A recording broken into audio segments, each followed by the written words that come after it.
në një vend. A i thoshe, këtë temën, thoshe, po ne kena bo drejtësinë, kena bo spakun me godita.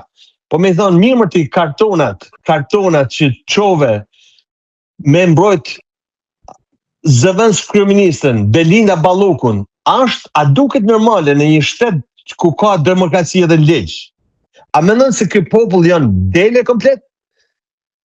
Ma thujti, edhe ty ndoshta që i ati krahut, atë pëlqen kjo kur ti ke zonë tjetër me pelë për dorë, ke zonë duke vjedh. Edhe spaku që po flasim e pas ke boti, pas ke ndërtuar spakun Partia Socialiste, edhe ti e fal, domthon del kundra spakut edhe ço kartonin edhe Belinda Balluku sot është prapë në parlament. Se nuk e ka bo vetëm, ajo ka bo bashkë me Edi Ramën, pranej e mërën Edi Rama, pranej po bëhet kjo sot. Tjetri, zëvendës kryeministi tjetër është në arrati. Ai thot që s'ka pas faj, pse iku? A kupton, këto janë gjitha këto arsye, gjithë ky mllef që sot njerëzit dalin edhe përballen me shtetin diktaturë, se ky është shtet diktaturë. Nuk është diktatura e proletariatit që fole keq për shtetin edhe të arrestojmë në burg politik, por kjo është një metodë tjetër e diktaturave, shtete autoritare që majnë pushtetin me zor. Por Edi Rama ka për të pas një fund sikurse çdo autoritar tjetër. Ka për të pas një fund edhe ka përqen shumë i keq. Unë kam frikë se këto turma kanë përshkute në surrel, kanë për të hyrë me forcë, kanë për të unë pash një nga këto protestuesit që tha unë edhe jetën do e jap, tha, vetëm ta shpëtoj Shqipërinë. Këta e bon lajm mediatik për atë si ka ky ushtari UÇK-s që ka qenë me babën e vet. Goxha, unë e kam pa në për intervista në vërtet, po se kam ndjek edhe as shumë se tash lajme shqiptare, puna këtu, familja, domthon vetëm e qenë mu pagu për këtë punë, domthon. Por ai tha që është momenti sikur në kohën e Avni Rustemit. Domthon, unë pa ta thonë kur i prishi ato shtëpiat në theth, pa ta bëj një intervistë dhe thash si nuk del besoj se këto toka kanë për të nxjerrë një zog shqiptare me shpëtu dhe gjithë tjerët. Krejt, qeveria Edi Ramës nuk kanë asnjë, nuk ka shtyllë kurrizore në kuptimin e fjalës me dal kundra Edi Ramës. Se e din që në atë moment që dalin kundra, ai e godet edhe ose e përfundon në burg ose nuk detyrohet me ikje shteti. Kështu që aty është çdo gjë kontrolluar prej tij.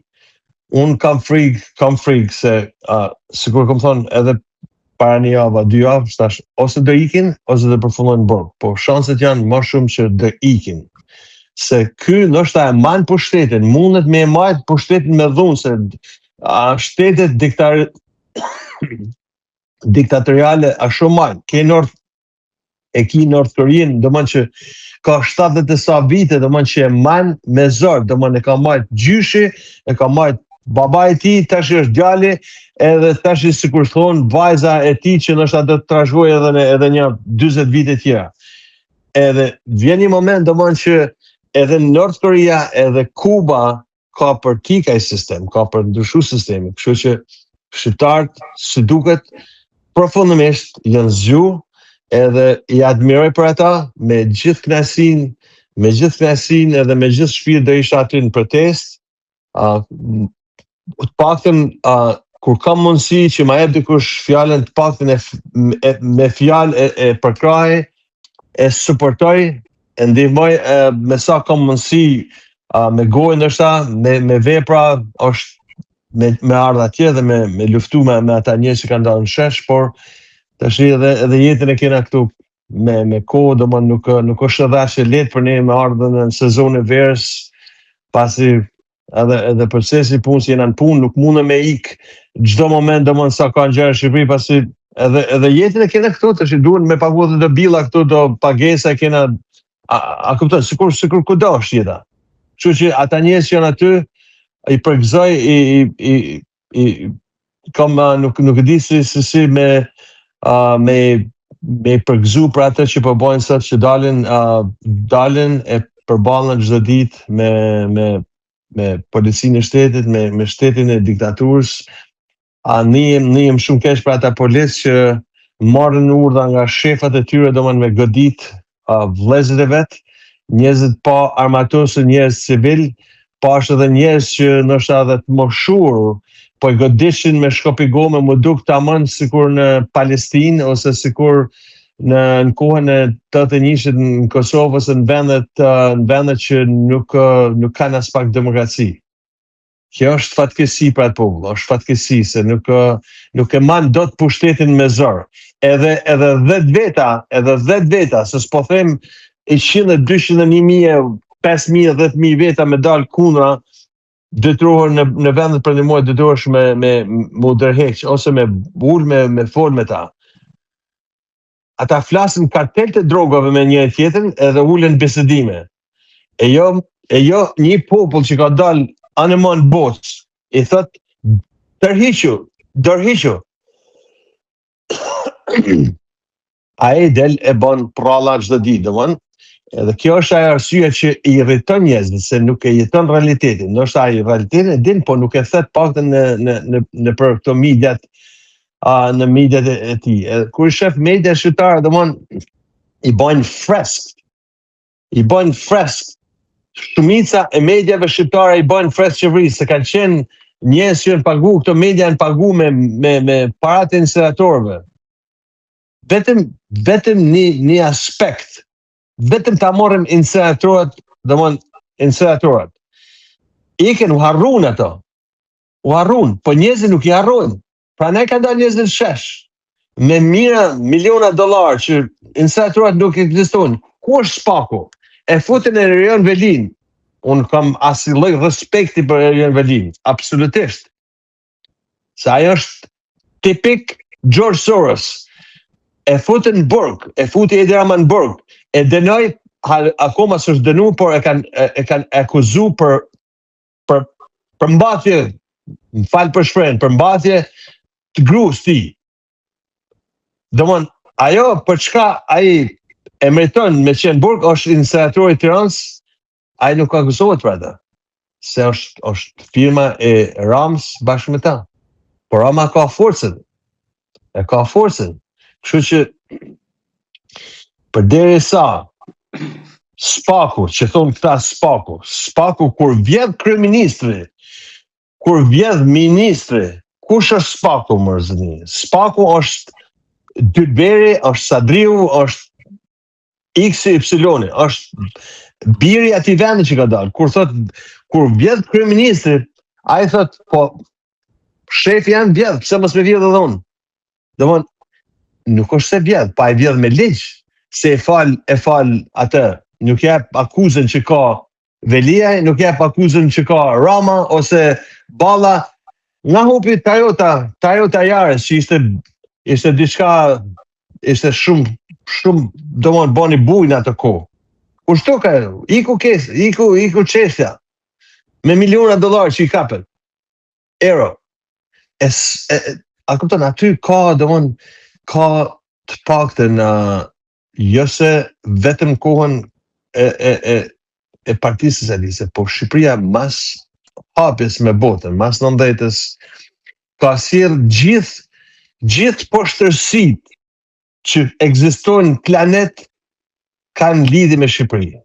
Që nga trafiku i armëve, trafiku i drogës, trafiku i qenieve njerëzore, shqiptarët kanë marrë motrat, vajzat shqiptare kanë shit për prostitucion. I kanë shit.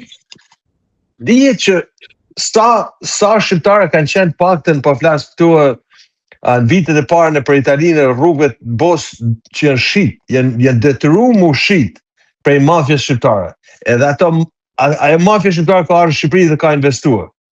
Pa ai kur ka bën atë veprim në vendet perëndimore që ka ligj, ai në Shqipëri ta heq qafën, të ekzekuton në moment. Në atë moment që ti ja prek interesin, gjitha këto vrasje, asnjë vrasje nuk ndodh pa arsye. E ka një lidhje ose me drogën ose me këto veprimet e tjera. Kështu që e gjithë periudha mas viteve 90 ka sjell këtë situatë që populli sot është në rrugë. E nuk janë ai populli ndoshta që janë lind para 19, aty ka normalisht ka dhe shumë, po janë pjesa 30 vjeçare, 40 vjeçare, ata njerëz që kanë qenë 3 vjeç, 4 vjeç, 10 vjeç maksimumi në 90-ën edhe janë rritur në Shqipëri. E shohin situatën se nuk ecën dot kështu. Thjesht të ndryshu një sistem, me bën një sistem elektoral tamam që gjithse kush me qenë i përfaqësuar, me bën një sistem që prona me qenë e shenjtë, mos më marr prona njeriut, e drejta e arsimit, e drejta e shkollimit, e drejta me pas një mjekësi që me shërby njerëzve pa para. Kështu që unë, sikur se tash, i përgëzoj gjithë ata protestues, ata njerëz të guximshëm që përballohen me shtetin autokrat të Tiranës, edhe uroj që protesta mos ndaloj deri në rrëzimin e qeverisë profundimisht.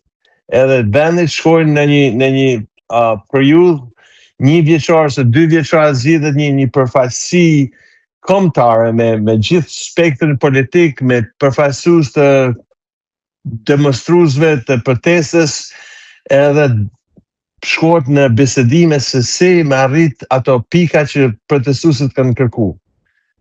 Pasi nuk mundesh me shkuti gjithmonë me mashtrim, me kënjeshtra, me shfrytëzimin e pasurive të vendit, pasurive toksore, ujore nën toksore, me debimin e masiv të rinisë, kjo duhet me marrë fund. Ne jemi në kontakt Sadri dhe do presim çfarë do ndodh të shtunë në mbrëmje, por edhe në ditën e vazhdim. Unë të falenderoj shumë për bisedën dhe informacionin që ju sotët nga Shtetet e Bashkuara, si për senatorin, por edhe opinionin dhe analizën tuaj për këtë çështje. Diaspora ka syt këtej, ne do shohim çfarë do ndodh. Unë të falenderoj shumë, miku im. Faleminderit edhe nga ju.